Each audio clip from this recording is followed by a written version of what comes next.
right. We might be able to sneak in two more questions. Robert Gray, you had a question. I believe you can read it now.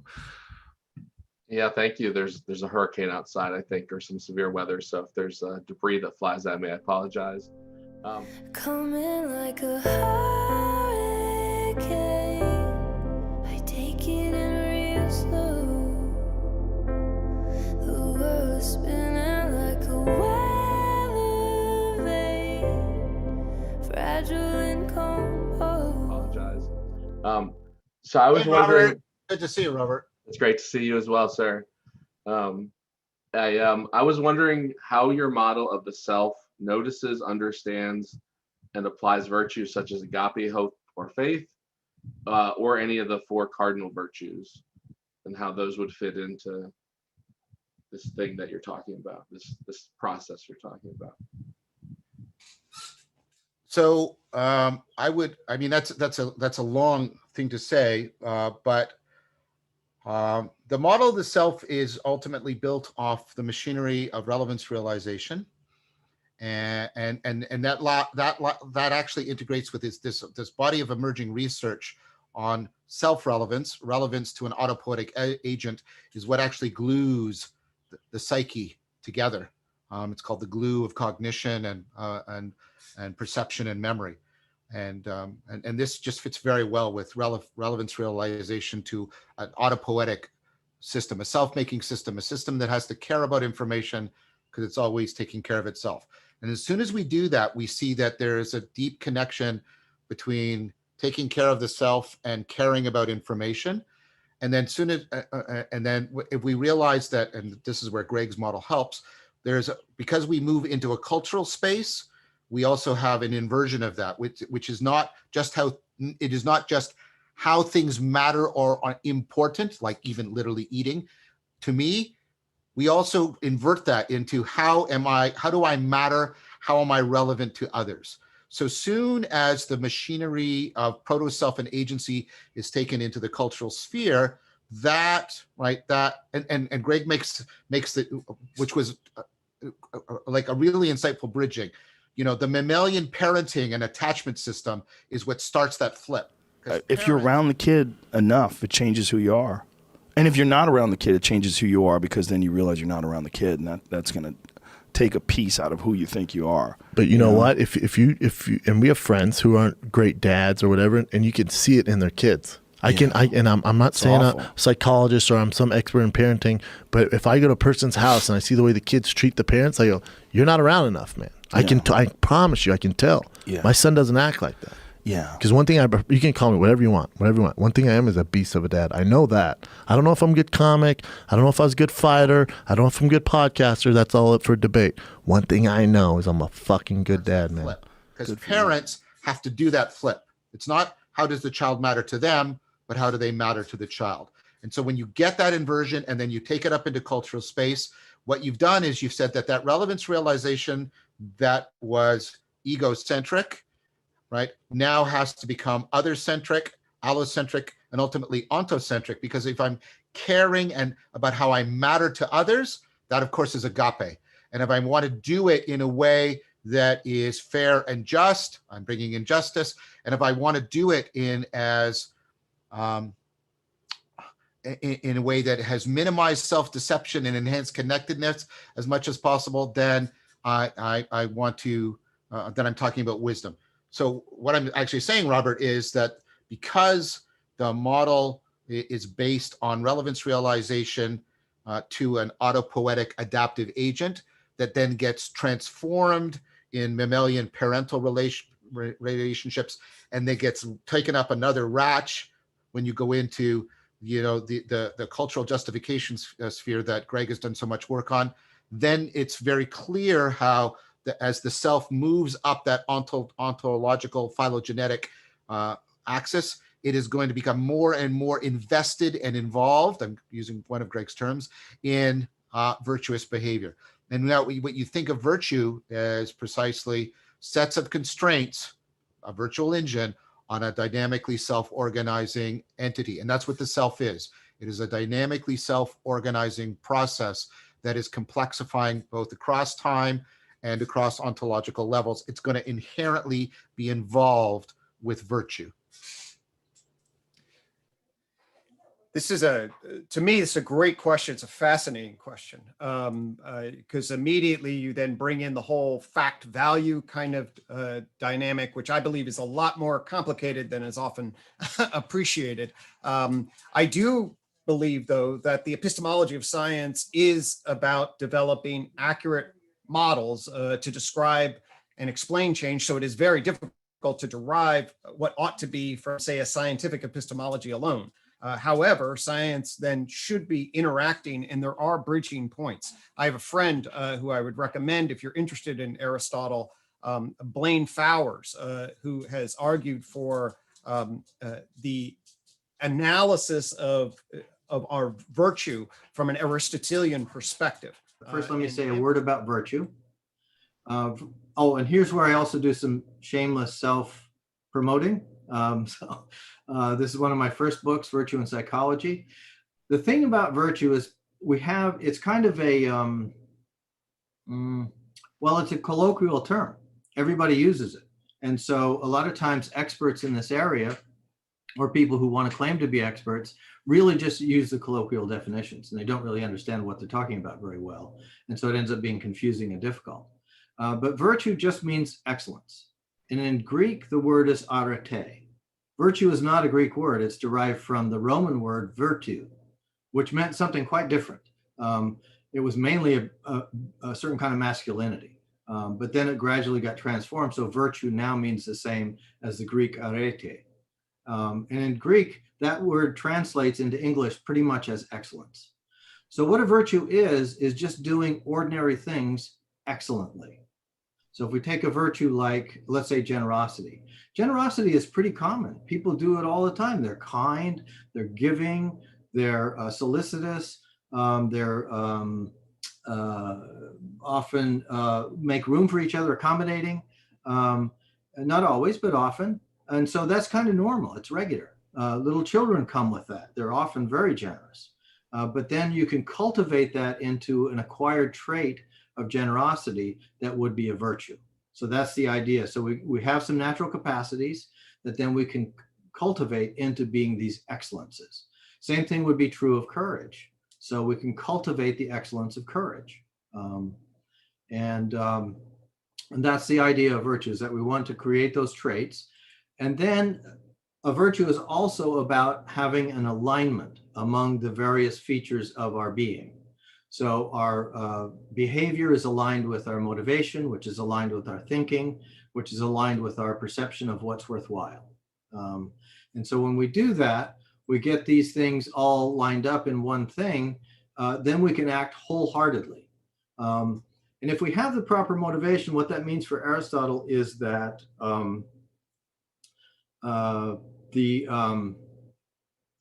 we understand what's good and we're drawn to it. That's what the proper motivation is. So this attractive force becomes evident and powerful for us. Now I keep seeing the chat go on. Is that people asking questions? Should I be stopping and paying attention to that? It flashes on.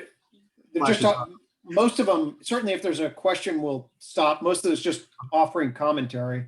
Oh, okay. That maybe we come back to, okay. Down the road, but yeah.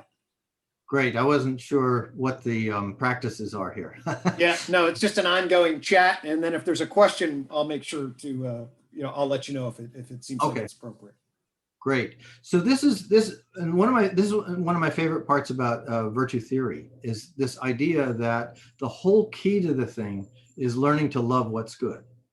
So learning to love justice, learning to love knowledge, learning to love belonging and the well-being of the group, learning to love beauty. When I say beauty, I don't just mean physical attractiveness. I also mean glorious things like sunsets, or the beauty of symmetry, or the beauty of a musical piece. Perspective.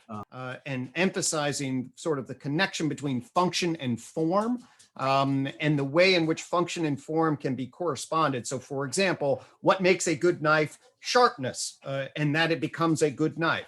Well, he applies that and then thinks about it. Well, what makes a good person? Well, it's complicated. Okay, so we want lots of qualifications, but at the same time, if we are articulating models of the self and its functional form in particular ways, I think we can absolutely specify various aspects of which would be a fulfilling optimal functioning form, i.e. systems that cohere together, that foster recursive relevance realization, that enable virtuous ways of being across a wide variety of different domains. It doesn't take much sort of extreme subjective valuation to say, hey, there's an optimal trajectory in relationship to that versus a disintegrating, decohering, suffering, and destructive set of cycles, okay, that fragment and break in relation. And you can actually employ, I think, a lot of foundational evolutionary functional analysis. That's a fascinating thing for me as a clinical psychologist in psychiatry. The last thing I'll say about this is there is no good way of doing this in clinical psychology and psychiatry. What do I mean by that? The Diagnostic and Statistical Manual from Psychiatry is a collection of symptoms, okay? And what basically all the diagnoses are is they say, hey, you have these negative symptoms that are associated with distress and dysfunction. Reference to what? The absence of them. Okay. I have a friend, a pathologist professor, who's really interested in psychiatry. And he was like, the first thing I learned to understand the pathology of the liver and the kidneys was what? What an optimal liver and kidney looks like. Okay. There is no reference point for what an optimal human looks like. And this is a very complicated question. Trust me, there are lots of reasons for us to be hesitant, and put that in medicalized language is dangerous. But at the same time, it's an absolutely central question. The job of a psychotherapist, if you come to me and I'm a psychotherapist, I have to have a notion about where you are, where you might be in a more fulfilled, optimal functioning sort of way. And that's inherent to the task. So this issue about what is the model of the self and what affords virtue that we're striving for, and what kind of functional forms would orient toward that virtue, and what kind of functional forms would trap you in maladaptive cycles that deviate that, is absolutely central to I would argue, to the enterprise of, say, psychotherapy and what we're doing when we're cultivating, say, psychological well-being. I'm just going to compliment that. Compliment it first, and then complement it by saying that so I would refer everyone, just if you haven't seen the last session, John brought in an example from Iris Murdoch and Wright, who does some secondary work on that, which is the idea of sensibility transcendence. And the example from Murdoch, I won't go into it again because you already do it, John, but it has to do with a person being viewed within the boundaries of very well-defined categories, right? Categories that outline a person's temperament or traits or particular capacities according to established dimensions in the world that are replicable and reproducible. And so one way of understanding, especially where philia meets agape, where the encounter with another individual precipitates a kind of dynamic transcendence that reorganizes the categorical way we understand ourselves and understand the world writ large, has to do with the breaking of the frame that is constituted by that kind of categorical thinking in the face of an encounter that becomes aporetic, when an individual, let's say, refuses to conform to the categories that we foist upon them, either because we've come equipped with them based on prior experience, or because they're part of an established cultural precedent, right? So John, using Murdoch, describes this encounter whereby the mother-in-law looks at the daughter-in-law and, having found her irritable and altogether agitating, realizes that all of those traits that she had categorized under the banner of that temperament really actually referred to a different temperament altogether, didn't refer to the categories that were known and familiar, but actually referred to categories that in their particular combination had been unseen and unknown entirely, right? Augustine, I think, has a pretty important insight, which is that one cannot know thyself without being known, when the order of being known exceeds the order of knowing that you've brought to bear on yourself at the first instance, right? Or he also says that the soul must be enlightened by a light outside of itself. And really what that means is, I think, that that in order for the model that John and Greg have described to remain dynamic and to remain mutable, not infinitely mutable, obviously, not so much that it disperses and can't properly recollect itself and resolve itself, but mutable insofar as it maintains a tension of continuity while also being able to self-transcend. It requires the intervention of a listener or an external knower that becomes a criterion by which we can know ourselves differently than we have ever been able to know ourselves before.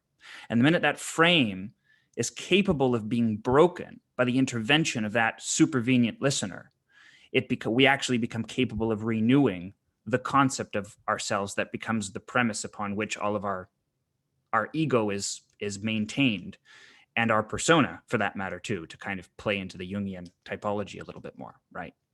Martin Buber says something very similar, which is that that spirit, so defined, is the individual's response to his you, right? The part of him that, again, turns to face himself in the carriage of the external listener, if that listener is attentive enough to be able to see all of those things that are otherwise absent from the model in its current form, right? So in any case, just to sort of cite an example a little bit lower on the ground of experience, I would recommend a second look at that case study, for lack of a better word, because I think it's deeply, deeply illustrative of that insight, which again, comes down from, in many ways, from the Platonists, but via Augustine and so forth. Any quick follow-up, Robert? Yeah, I was wondering, would active imagination or deity worship be similar to the same kind of sensibility transcendence of the self-other encounter in therapy, or maybe what you were talking about in what you said? I think active imagination, definitely. I think one of the functions of active imagination, in fact, is to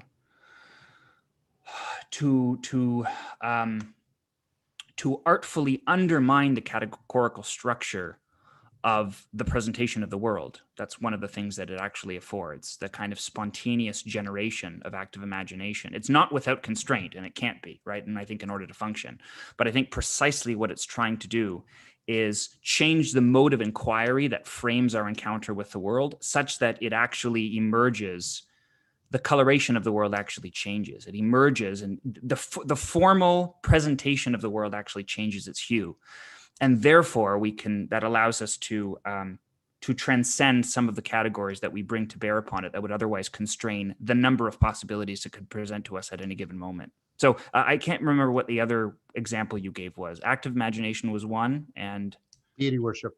Deity worship. Yeah. Well, I guess that phrase could be taken in a number of different ways. I'll just say yes. I do think, at least by some definition of the term, I think that fits. Well, it's pretty simple. It's like you always celebrate. If you don't let's use the word celebrate. It's an easier word to understand than worship, because people obviously worship is more than just celebration, but because worship is maybe difficult for people to understand, let's say celebrate. So we always celebrate the thing that binds us, right? We just will. It just will happen. And and then what happens is you have competing things to celebrate. And so right now we are being asked, let's say in the past few years, that the one thing that you really, really have to celebrate is, for example, pride.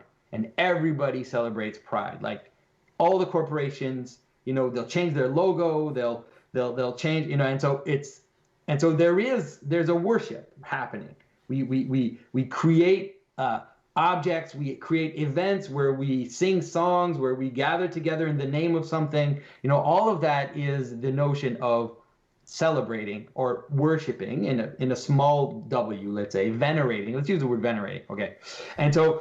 And we venerate those who are markers of what binds us. So we have the right to venerate certain figures. Let's say, for example, someone who pretty much everybody can still venerate right now is Martin Luther King. Everybody can venerate Martin Luther King, right? And then there's some argument on that. They also he has nakedness too. Everybody has nakedness. He has a darkness in his hidden darkness as well. But let's say there are some figures that and then there's people that are fighting for us to venerate certain figures that manifest that thing, like, so let's say Harvey Milk, I've seen icons of Harvey Milk being made, or different characters, right? And so everybody understands that because we all do it. Yeah, I would just say that it's especially, I drop in my clinical hat on here, the ability to shift perspectives, to get outside of one's often self-absorbed, reciprocally narrowing perspective, and shift either just to a third person perspective, or ideally at times the perspective of a sage. The capacity to mentalize, if you look at Fonagy's mentalization therapy, the capacity to expand the awareness of the other, to empathize with the other. Indeed, in fact, if you look at sort of a continuity of psychological functioning across self and other, this capacity to step outside oneself and to empathize with complexity, accuracy, compassion, to see oneself through the eyes of others in relationship to that, creates flexibility, creates capacity for communication, creates flexible problem solving in a wide variety of different domains. So I think to cultivate virtue, the ability to step outside of one's egoic, sort of self-absorbed narrative of being and shift that framing is essential to flexible, adaptive, productive, virtuous thinking. Yeah, I would follow up with that. That clinical work is deeply convergent with a lot of emerging work in cognitive psychology, cognitive science.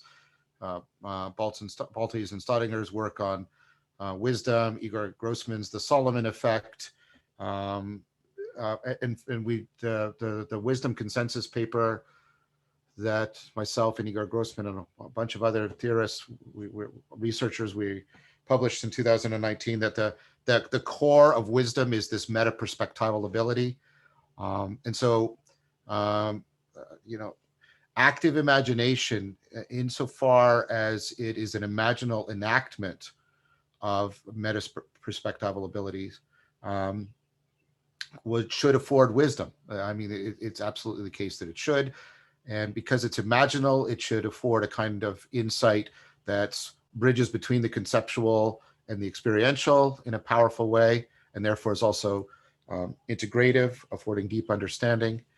And I think the way that new therapies like internal family systems therapy, it has rejuvenated, not just theoretically, but I think practically, active imagination. One of the problems with the traditional version of active imagination as given by Jung is it relied on mental imagery.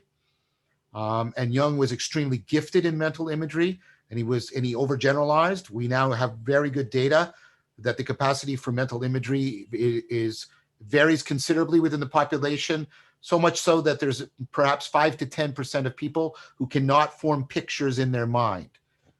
That's now we're moving towards consensus on that. So Jung presumed a homogeneity when there is not such a homogeneity, and so some of the newer therapies that are not so reliant on mental imagery, like the way IFS uses somatic and dialogical and writing, a whole bunch of other techniques to supplement it, I think has rejuvenated the capacity both to use active imagination, I'm now broadening the genus, and thereby also study its efficaciousness.